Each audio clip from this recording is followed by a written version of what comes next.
నల్ల బోర్డు మీద చాక్పీస్తో రాసిన రాతలు కాదు, తెల్ల కాగితం మీద పెన్నుతో రాసిన మాటలు కాదు. ఈరోజు సువర్ణ అక్షరాలతోటి లిఖించబడ్డది కేసీఆర్ గారి నామం తెలంగాణ ప్రజల గుండెల్లో. చెరిపేస్తేందుకు ఇదేమన్నా చాక్పీస్ రాతలు కాదు. ఈ తెలంగాణ గడ్డ మీద భూమి నీరున్నంతసేపు తెలంగాణ ప్రజల గుండెలలో సువర్ణ అక్షరాలతో లిఖించబడ్డ పేరు కేసీఆర్ గారు. మీ కాంగ్రెస్ పార్టీ రాబోయే కాలంలో ఏ ముఖ్యమంత్రిని కానీ చేసే ధైర్యము, చెడిపేసే ధైర్యం కానీ ఆ సత్తా కానీ మీ పార్టీకి లేదు అని చెప్పి నేను చెప్పడం జరుగుతుంది. ఏ మానవాళ్ళు చెరిపేస్తారు మీరు?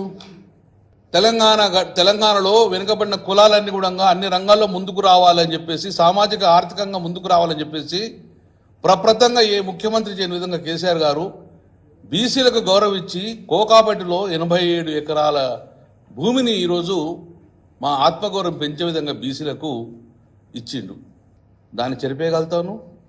ఎస్, చెరిపేయగలుగుతావు. దేంట్లో అంటే కామారెడ్డి బీసీ డిక్లరేషన్ ఇచ్చినావు. కేసీఆర్ గారు 87 ఎకరాల భూమి ఇచ్చి బీసీ గుండెలలో చెరుగున ముద్ర వేసుకున్నాడు బీసీలలో. కానీ మీరు బీసీ డిక్లరేషన్ ఇచ్చి ఏం చేసిండు? ఇప్పుడు ఏం మాట ఇచ్చిండ్రు? 100 రోజుల లోపలనే 2వ దశ గుర్రలు ఇస్తా అని చెప్పిండ్రు. బీసీ డిక్లరేషన్ చేసి సంవత్సరంన్నర అయింది. ఇందులో ఒక్కడన్నా బీసీలకు మీరు చేసిండ్రా? ఈ బీసీ డిక్లరేషన్లో ఒక్కడన్నా హామీలు నెరవేర్చిండ్రా? ఈరోజు కేసీఆర్ గారు 87 ఎకరాల భూమి ఇచ్చి మా అందరు కూడా మత్స్య సంపద పెంచి, గొర్రె సంపద పెంచి, బీసీలకు ఇంత మంచి అద్భుతమైన మాకు అవకాశం కల్పిస్తే బీసీ డిక్లేర్ చేసుకొని ఈరోజు మోసం చేసిన ఘనత ఈరోజు కాంగ్రెస్ పార్టీ రేవంత్ రెడ్డి గారి సర్కార్ది.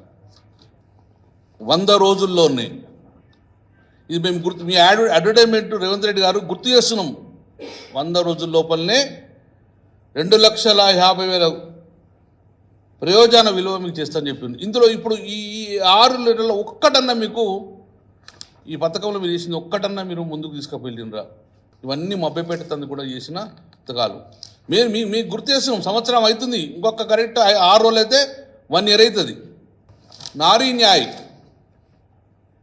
ఒక్కటన్నా. ఇక మీరు కేసీఆర్ గారు పేరు చెరిపేస్తా అన్నారు. దళిత బంధు తీసుకొచ్చిన పేద ప్రజలలో ఉన్న పేరును చెరగొడతారా మీరు? చెరగొట్టింది ఏం చెప్పన్నా? ఆ పథకాన్ని చెరిపేసింది మీరు.